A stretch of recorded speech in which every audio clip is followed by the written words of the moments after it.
Nagsalita na ang aktres na si Janela Salvador hinggil sa isyong pinahiya niya umano si Kim Chiu nang hiritan siya nitong mag-sample ng kanta sa It's Showtime.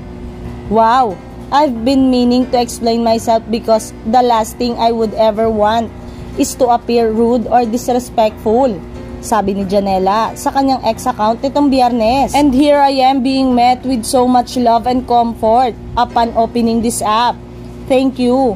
It makes me happy to know that there are many people out there who know my heart and what I stand for. Dagdag pa niya.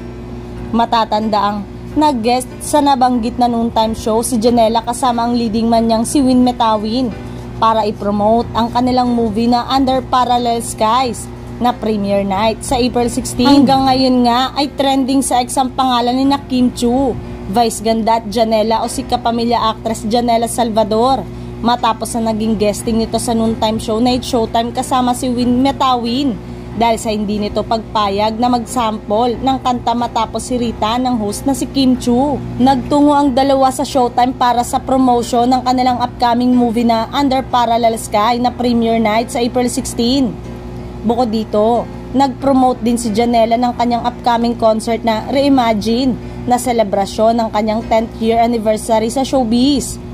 Humirit ng sample si Kim kay Janela na kantahin nito ang bagong awiting subalit maayos namang tumanggi si Janela dahil paus daw siya. She has a new song, diba? Sundot ni Karil. Head tone, string head tone. Ayan ni Janela sa Madlang People. Medyo paus ako today, kayo na lang, sabi ni Janela. Ginamit namang hirit ito ni Vice Ganda sa segment na Especially For You sa isang searchy. Sa susunod na pag-prod ka dito sa Showtime, ayaw. Medyo paus siya ngayon, kayo na lang, ani Vice Ganda.